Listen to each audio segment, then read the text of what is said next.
Check-up no rádio.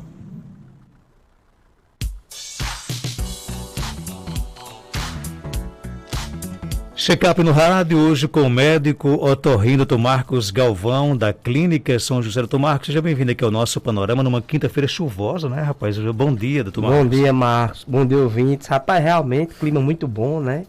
Para quem sofre de sinusite é terrível. Tem gente que diz assim, eu queria que aqui fosse assim o ano inteiro. Eu digo, você não sabe o que você está dizendo.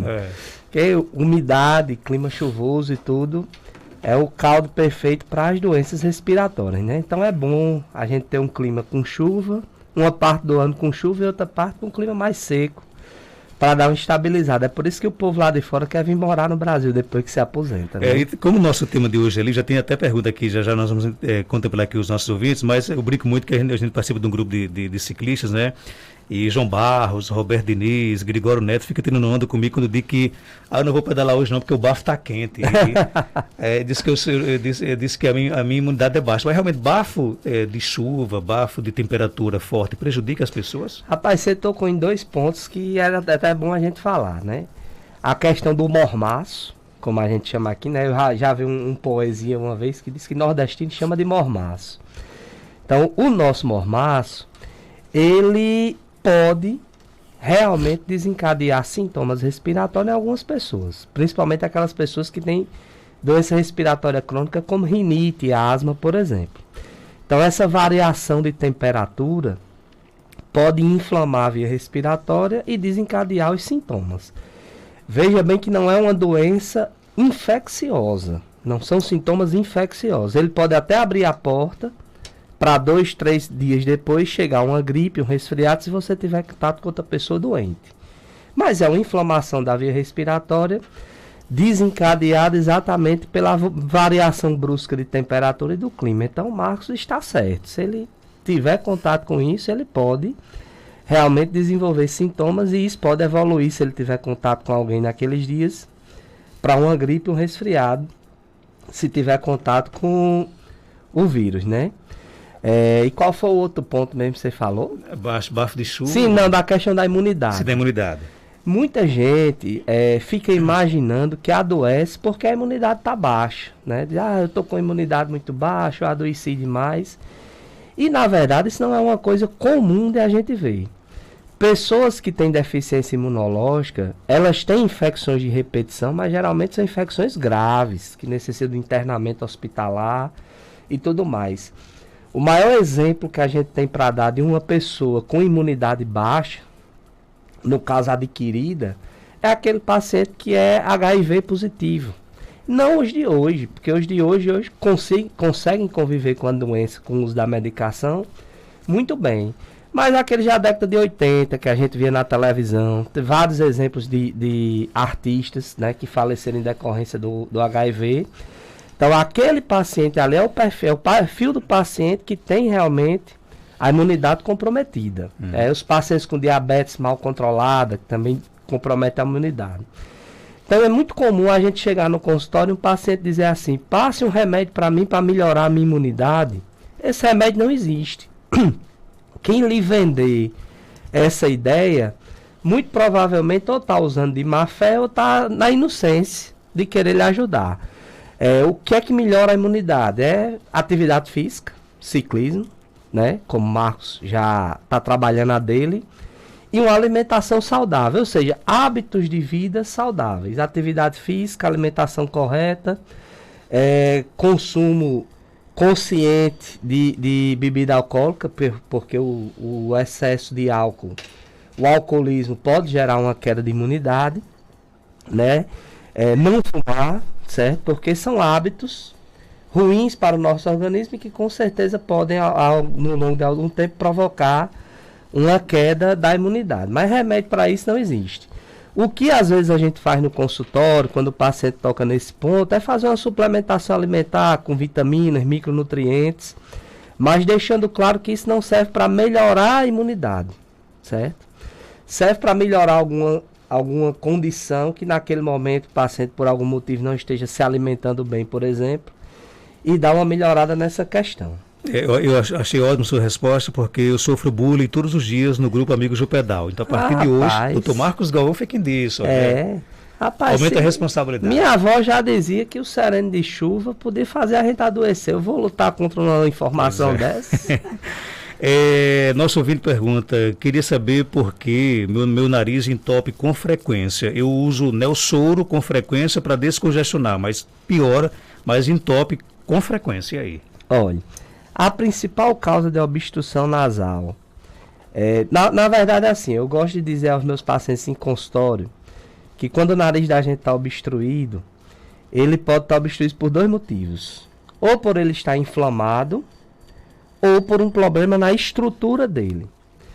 A inflamação é a rinite, né? E o problema na estrutura é quando eu tenho um desvio de septo, um aumento dos cornetos nasais, que a gente conhece popularmente como cartucho. Então, se eu tenho uma obstrução e eu tenho espirro, coriza, coceira no nariz, provavelmente essa obstrução é por rinite, que é uma causa, acredito que seja a causa mais comum. Não tenho dado aqui na mão para dizer seguramente, mas acredito que seja a causa mais comum. E aí você deve procurar uma avaliação, né, com o otorrino para ter o diagnóstico, saber a causa e poder tratar. O hábito do Nelsoro é terrível, porque você está usando agora para desobstruir seu nariz naquele momento, só que a curto prazo ele vai cobrar o preço dele. Seu nariz vai ficar cada vez mais obstruído, porque ele provoca uma reação inflamatória na mucosa do nariz, e você vai ter que usar um volume de medicação cada vez maior, para poder ter uma satisfação que antes, no início, você tinha com um volume menor de medicação. Nosso ouvinte pergunta, doutor Marcos, o que fazer pós-Covid com a fraqueza que fica no organismo? A gente chama isso de síndrome da fadiga pós-viral. É comum em algumas doenças virais, como dengue, por exemplo, que temos muitos casos agora. E ela se caracteriza por isso, por uma sensação de falência física. Pode durar de 3 a 4 semanas. E não existe um medicamento específico para isso. E a gente vê muito nos casos pós-Covid. O que é que você deve fazer? Se hidratar muito. Então a primeira questão é hidratação. Tome água, tome suco, tome água de coco. O que você puder fazer para se hidratar, faça. E se alimentar bem. E respeitar esse período onde seu organismo vai estar um pouco fragilizado e não estar fazendo esforço físico além da conta, né? Então eu digo muito, respeite seus limites. Eu quero voltar para a academia. Volte, mas volte devagar, né? Não vá chegar lá levantando 100 quilos. Levante 5 e vá testando o que é que vai acontecer nos próximos dias. E o prazo geralmente é esse, é o que está na literatura médica. Ela dura de 3 a 4 semanas. E se você não respeitar esse prazo? Aí você pode ter complicações, né? Seu pulmão, por exemplo, pode ainda não estar totalmente recuperado, você começar a desenvolver falta de ar. Você pode ter uma lesão muscular, porque a musculatura ainda está fragilizada. Então, se você não respeitar a sua condição daquele momento, seu organismo pode cobrar o preço depois. Outra pergunta, doutor Marcos Galvão, queria saber, há dias que eu venho sentindo um desequilíbrio. Quando estou andando e quando olho para o lado, minha pressão está sempre alta. Já procurei o cardiologista e mesmo assim continua um pouco alta. Tem possibilidade de ser uma labirintite? Pode sim, né? Na verdade é assim, quando a gente recebe um paciente com desequilíbrio e tontura, a primeira coisa que a gente pensa é numa doença do labirinto, que a gente chama de labirintopatia, que pode se manifestar através do desequilíbrio e pode se manifestar através da vertigem, que é aquela tontura rotatória. O fato de você referir que quando olha para o lado o desequilíbrio piora, chama também a atenção para uma doença do labirinto. Ela piora quando a gente faz um movimento da cabeça.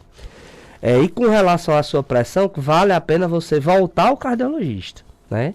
E informar ele que com a medicação ela ainda está fazendo oscilações para ele fazer um ajuste. Essas doses de antihipertensivo, Dr. Wanda e Dr. Ken pode falar muito melhor do que eu, nem sempre a gente consegue a dose ideal na primeira prescrição. E de acordo com as informações que o paciente vai dando para a gente vai ajustando isso até chegar no controle fino da pressão. O vereador Júlio César, abraço para ele, disse que teve Covid no início de junho, mas a tosse seca ainda não parou. E aí? A gente vê isso em alguns pacientes, né? Persistência da tosse pós-Covid. O que é que eu tenho observado aí? Nas variantes anteriores, principalmente 2020, 2021, onde a gente tinha aqueles quadros graves de Covid, que o dano da doença concentrava-se no pulmão. Quando a gente fazia uma imagem do pulmão, uma tomografia ou um raio-x, principalmente a tomografia, a gente via que era uma inflamação no pulmão, residual. E aí a gente trabalhava para desinflamar esse pulmão, principalmente com fisioterapia respiratória. O que é que eu tenho visto hoje? 2022, variante Ômicron, população vacinada. Inclusive o alerta que eu faço, quem não se vacinou, se vacine. Porque os únicos pacientes que eu tive esse ano, que evoluíram com complicações graves, ou não estavam vacinados, ou eram pessoas muito idosas com muitas comorbidades. Foram pouquíssimos, mas com esse perfil. Então hoje a doença mudou um pouco o comportamento. Em vez de ela atacar a via respiratória baixa, o pulmão, ela está se concentrando na via respiratória alta, nariz e face, se comportando mais como uma gripe, como uma sinusite.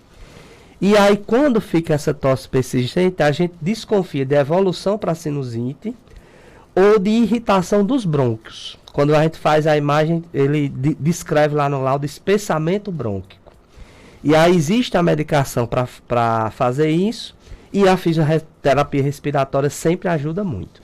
Então, se a tosse persiste, foi de junho para cá, o ideal é que você procure realmente um atendimento para tratar e resolver isso. Tem mais perguntas? Bom dia. Marcos Danda, bom dia, doutor Marcos Galvão, meu amado doutor da minha mãe, bom dia. Doutor Marcos, eu queria saber por que é que eu só vivo com sinusite, rinite, sei lá, tudo juntos. Eu sou lavadeira, entendeu? Quando eu saio do quintal, na parte da tarde, eu já saio com o meu nariz escorrendo, com a minha cabeça doendo, com meus ouvidos, com o meu ouvido doendo, a cabeça doendo, nariz entupido. Por que isso? Eu tenho que viver fazendo tratamento, tenho que viver tomando remédio. E ele, doutor Marcos Galvão? Outra pergunta interessante. Primeiro, quem tem rinite e sinusite, né, de evolução crônica, sintomas diários há alguns meses ou recorrente, tem que entender que essa doença não vai lhe abandonar, né? É uma característica sua. De que depende a rinite? Depende do seu organismo, da sua genética, vamos dizer assim, e do ambiente que você está inserido.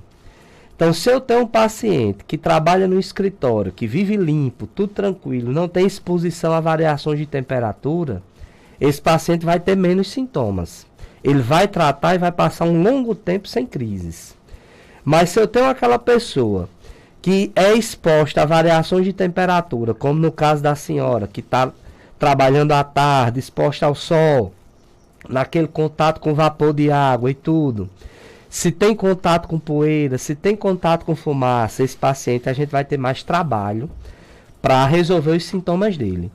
E é um perfil que às vezes tem que ficar usando a medicação de forma contínua, né? A medicação tópica, não é tomar corticoide, é usar a medicação no nariz para poder controlar os sintomas. Então, se a senhora tem essa dificuldade no controle, provavelmente é porque a senhora expõe-se a um ambiente que não é favorável para quem tem rinite. E aí, provavelmente, a senhora vai precisar fazer uso de medicação de forma muito mais regular do que aquele outro exemplo que eu citei antes. A nossa ouvinte, Rosângela Silva, pergunta: doutor Marcos Galvão, eu tenho uma coceira no ouvido, usei cerume, fiz uma lavagem, mas ainda continua a coceira. Existe um medicamento ou um tratamento para essa coceira? Pronto, essa medicação que ela falou que usou é Cerumin, que é um óleozinho que a gente usa para deixar a cera um pouquinho mais mole, né? Na verdade é assim, a cera, principalmente quando ela está ressecada, ela é um fator que pode provocar coceira no ouvido. Quando essa coceira é crônica, a gente desconfia de uma dermatite do canal auditivo que a gente chama de eczema no consultório. E quando a gente olha o ouvido do paciente, ele é um ouvido que tem uma descamação, parece caspa de couro cabeludo, e isso provoca muita coceira. Então, essa é a causa que a gente vê com mais frequência no consultório. Só que tem outra causa frequente de coceira no ouvido, que que tem que ser tratada o quanto antes, que é a otite por fungos. Então, às vezes, essa coceira é um fungozinho que está crescendo lá dentro do ouvido. E quanto mais rápido a gente começar o tratamento, melhor, porque o fungo, ele às vezes dá trabalho, é resistente ao tratamento, tem uma capacidade de perfurar o tímpano e pode se causar um transtorno muito grande. Tem mais perguntas aqui no nosso WhatsApp. Bom dia. Bom dia, Marcos Jantos.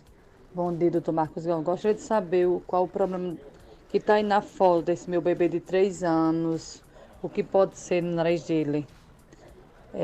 Se isso é cartucho ou é adenoide. Tem que mostrar a foto. Bom dia, doutor. Marcos Galvão, João de Souza. Me ajuda aí, João de Souza, né? E aí, doutor Marcos? Quem sabe faz ao vivo, e aí, doutor? Só tem nós e Faustão.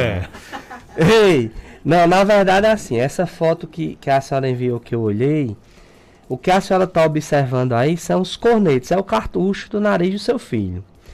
Né? Todos nós temos cartuchos, né? É bom a gente sempre frisar isso, porque muitas vezes o paciente, quando a gente diz que o cartucho está lá, ele acha que é uma doença. Mas não, todos nós temos. E esses cartuchos, eles podem inflamar, aumentar de volume e causar obstrução nasal. Então, o simples fato da senhora estar observando o cartucho, como eu vi aqui na foto, não significa doença. Agora, se ele estiver presente e o seu filho tiver com obstrução nasal, dormindo de boca aberta, roncando, com dificuldade de respirar, aí ele tem que ser avaliado para ver se é só o cartucho, se está associado à rinite. Numa criança pequena, uma grande causa de obstrução nasal é a adenoide, né? Então, se ele tiver sintomas, ele merece ser avaliado. Se ele respirar bem, não se preocupe, porque a senhora está vendo uma estrutura normal do nariz dele. Tem mais perguntas? Bom dia. Bom dia, Marcos. Bom dia, doutor. Doutor, eu sou sua paciente. Fui para o senhor disse que eu tenho faringite e eu vivo constantemente com crise de garganta. Mês passado eu fui, no início do mês, eles passaram azitromicina. Quando foi no final do mês, agora dia 29, eu fui novamente para o regional. Eles passaram outro antibiótico e nimesulida. Aí, como o senhor passou esse Avan, é um spray, eu queria saber, quando eu tivesse com crise de garganta, eu podia comprar ele e usar. Porque só o mês passado, 2 vezes, eu tive a crise de garganta. Muitíssimo obrigado, doutor. E aí, doutor Marcos? Rapaz, hoje esse programa tá valendo ouro, viu? Porque só veio pergunta boa. Olha, quando a gente tem uma crise de garganta, a primeira tendência da gente é achar que aquilo é uma infecção da garganta, uma amidalite. A amidalite é uma doença que provoca uma dor forte na garganta, febre alta, e quando a gente examina a garganta do paciente, as amígdalas estão cobertas por uma placa branco-amarelada que é pus. Nessa situação, a gente tem que fazer uso do antibiótico, pode ser a azitromicina, como ela comentou, e de um anti-inflamatório para aliviar as dores. O paciente só vai ficar bom com o uso do antibiótico. Primeiro ponto. Segundo ponto, a amidalite purulenta infecciosa não é uma doença que a gente tenha com muita frequência. Então, só pelo fato dela dizer que quase todo mês tem uma crise, a gente desconfia que não seja amidalite. A outro lado da história são as faringites, né? Faringite é uma inflamação da faringe. A faringe é aquela parede do fundo da garganta. Quando a gente olha, ela está irritada, está vermelhinha, uns nódulozinhos. Geralmente o paciente fica sentindo como se a garganta estivesse mais apertada, como se ela estivesse seca. Mas o paciente mantém um estado geral bom, né? Ela dói, mas não é uma dor tão forte. E ele mantém um estado geral bom, conseguindo se alimentar, não tem febre, embora algumas faringites, principalmente as infecciosas, possam provocar febre, mas não costuma. E quando a gente olha a garganta do paciente, a gente vê ela vermelha, mas sem placas de pus. A faringite, ela é uma doença que está muito relacionada com o nariz. Então, geralmente, a faringite vem acompanhada de coriza, de obstrução nasal, de espirro, de um quadro como se fosse uma gripe. A amidalite, não. A amidalite, ela concentra os sintomas apenas na garganta. Então, quando eu tenho um paciente que tem crises de faringite, que aí uma época dessa onde tem muita mudança de clima, o cara tem mesmo muitas crises, o principal tratamento que a gente faz é tratar o nariz. Como essa medicação que eu lhe prescrevi, que foi o Avames. Então, num período de crise, a gente está falando nome comercial, mas não tem estresse nenhum com isso, não. Num período onde as crises estão muito recorrentes, use o Avames. De forma longa, pode usar 30, 60 dias para controlar a inflamação e controlar a crise sem problema nenhum. Mas não esqueça de lavar o nariz com soro e de hidratar bem essa garganta. E lembre sempre dessa questão do antibiótico. É uma das doenças que mais faz se prescrever antibiótico sem necessidade da medicina, são as crises de faringite. Tem mais perguntas? Bom dia. Bom dia, Marcos Dantas. Bom dia, doutor. Realmente, doutor, como você está falando aí, eu achava que eu estava com uma crise de sinusite grande, mas realmente eu estava era com Covid. Fiz o teste, eu pensei que eu ia morrer. Ô, negócio ruim danado. Aí minha mãe me disse assim: ó, meu filho, você chupa muita laranja que vai melhorar as suas imunidades. Aí eu pergunto, doutor, eu estou vivendo com os dentes dormentes de tanto chupar laranja. É bom para a imunidade, melhora a imunidade, sim ou não? Ou é mito? E aí, doutor Marcos? Homem forte. É como eu disse a você. É o homem laranja. É como eu disse anteriormente, né? O que melhora a imunidade é uma alimentação saudável. E comer fruta é saudável. Então você pode variar essa fruta. Pode comer laranja, pode comer banana, goiaba, o que você imaginar. E se hidratar bastante e fazer atividade física. Mas você tocou no outro ponto importante, né? O paciente que está crente e abafando, que está com aquele quadro respiratório, imagina que é uma rinite, outra coisa, uma sinusite e é Covid, né? E dá para imaginar, porque os sintomas não são diferentes, principalmente agora que a Covid ficou bem mais leve. E onde é que a gente acende o sinal de alerta? É aquele paciente que está com o nariz escorrendo, está entupido, mas está com aquele corpo quebrado, teve uma febrezinha. Provavelmente não vai ser rinite. Como hoje o vírus respiratório que está mais circulando por aí é o da Covid, aí a gente tem que lembrar que é. E eu quero fazer outro alerta. A gente ainda vê a população muito assustada e muito estressada com a doença. A doença merece todo o respeito da gente pelo grande transtorno que ela já causou. Mas eu quero lembrar que na população que está vacinada, principalmente, a doença teve uma situação de abrandamento. Então não precisa do desespero. Precisa manter a etiqueta respiratória. Teve sintomas, coloque sua máscara, lave suas mãos, evite contato com populações de risco, como a gente comentou aqui, os idosos, mas não precisa desesperar. O dano psicológico da doença é maior do que o físico hoje em dia. Então tome suas precauções, mas fique tranquilo. E pode chupar laranja à vontade. E pode chupar laranja à vontade. Não sei se vai ter algum problema pro esmalte dos dentes. Depois você pergunta ao dentista. Para fechar aqui a nossa participação, tem mais uma pergunta. Bom dia. Bom dia, Marcos Danta. Sou daqui da cidade de Equador. Bom dia aí para o médico. Marcos, eu queria fazer uma pergunta ao médico, porque eu tenho sinusite e rinite. Só que assim, eu nunca soube o que... Assim, se eu já tive gripe, eu nunca senti não. Só que quando é no tempo de gripe, aí eu fico atacado da sinusite. Só que a minha sinusite é assim, para mim espirrar, para eu ficar aliviado um pouquinho, eu tenho que cheirar o Vick. E outra coisa, meu nariz é seco, não escorre nada. Eu posso estar na crise que for, mas não sai nada no meu nariz não, é seco. Aí fica subindo aquele ardor assim, no nariz, sabe? Aí me dá logo dor de cabeça. E aí, Marcos? Outra pergunta interessante para a gente falar de IVAS. IVAS é infecção de via aérea superior. Então tem muito paciente que diz assim: doutor, o que eu estou agora? É gripe? É rinite? É resfriado? Se for nos primeiros dias de sintomas, sinceramente a gente tem como dizer, né? Porque os sintomas são muito semelhantes.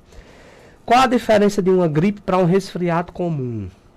Uma gripe é uma doença que é mais forte, né? Os sintomas lhe deixam mais abatidos. O paciente sente febre, dor na garganta, corpo quebrado, fica molinho. Então, num quadro desses, sintomas respiratórios, a gente chama de gripe. E, na verdade, gripe é uma doença provocada pelo vírus influenza. Porém, existe a síndrome gripal. São vários vírus respiratórios. Marcos estava falando agora, eu estava ouvindo quando estava vindo para cá. No vírus sincicial respiratório, no rinovírus, né, nos adenovírus. Então, são vários vírus que provocam uma síndrome gripal, que não tem diferença e a gente não tem por que ir atrás de saber qual foi o vírus que causou. Se foi o influenza para chamar de gripe ou não. Síndrome gripal. O resfriado comum também é provocado por uma doença infecciosa, uma virose, né? Por isso que a gente diz que é uma virose, a gente não tem como saber qual é o vírus. O resfriado comum é um quadro mais brando, né? Tem coriza, tem espinho, tem uma dorzinha na garganta, mas o paciente mantém um estado geral bom. Sendo virose, geralmente são doenças autolimitadas. Em torno de uma semana o paciente está a 0 km. E correndo aqui na lateral vem a rinite, que é uma doença onde o estado geral é melhor ainda, bem mais leve, mas costuma ter uma duração de sintomas maior e muito mais recorrente. Então, se a senhora tem esses sintomas de forma recorrente, com intervalos muito próximos um do outro, eu vou imaginar que o que a senhora tem é mais uma rinite, que se agudiza com muita frequência, do que uma doença infecciosa que a gente tem aí 2, 3, 4 vezes no ano. Dr. Marcos Galvão, ele é médico otorrino, está na Clínica São José, na Rua Terezinha Leite, 1883, bairro Penedo, aqui em Caicó. Telefone 999922923. No Instagram, como é que a gente lhe segue? Rapaz, Marcos, tem um negócio com o Instagram. Porque eu vejo que você está bem atuante lá no Instagram. Mas né? é equipe, né? Meninas da Ponte, inclusive, se você não souber, eu sei, viu? Hein? Se você não souber, eu sei seu Instagram. @otorrino Marcos Galvão, eu Marcos sei. com U, viu, gente? Marcos com U. Valeu, Marcão, sempre bom estar por aqui. Um abraço, 7h50. Eu vou para um rápido intervalo.